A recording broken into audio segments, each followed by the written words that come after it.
As new beginner filmmakers, we often get the advice to start with prime lenses rather than with zoom lenses. This just helps us to explore different angles, spark our creativity, rather than relying just on simply zooming in and out. But with this advice, there comes a huge mistake I want to talk with you about today. Beginner filmmakers and even advanced or intermediate filmmakers have a huge misconception about focal lengths.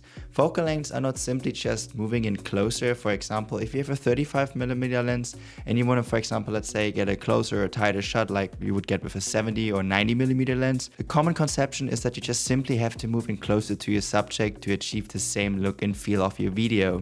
But this couldn't be further from the truth. To illustrate this, I tried to capture the same shot with different focal lengths. On the wider end, for example, with a 16 to 24mm, you can see that my face appears a bit slimmer and a bit more edgier than it would in real life.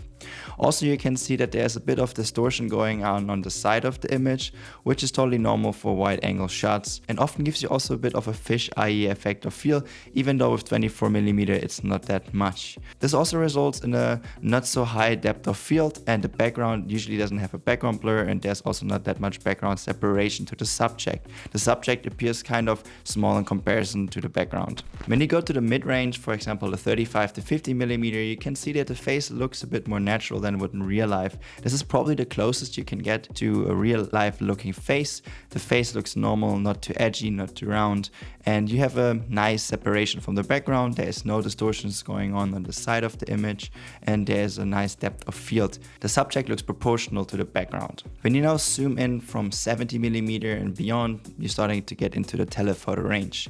What this has for an effect is that your face is going to start to look rounder than it naturally would, so it would make you a bit more, I would not say fat, but it makes you look a bit more rounded than you usually would. You have a lot of background separation, which is super nice, and you have a lot of background blur, even if you would, for example, shoot with an f4.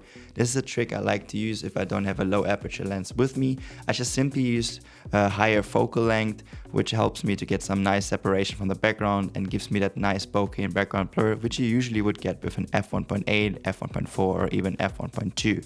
It also has the effect that the subject looks way bigger than the background in proportion, which can also be sometimes a very cool effect, especially when you can achieve that parallax effect. I hope that this short and simple video showed you that there's a huge misconception going on about focal lengths, and it's not simply the solution to simply walking closer to capture the same shots as you would with a zoom or like a different prime lens and focal length. Nevertheless, people are not wrong with recommending primes for sparking creativity and also helping you to explore different angles, and just in general trying to get you to understand your camera better. This is totally understandable, and I agree. It's just very important to keep in mind that focal lengths are just not simply the distance to your subject, rather than that focal lengths have huge implications on the look of your image, the depth of field, the background separation, and many more things as I visually showed in this video. If you're interested in discovering one of my all-time favorite cinema lenses, which delivers exceptional image quality for an affordable price, this video might be just the right one for you.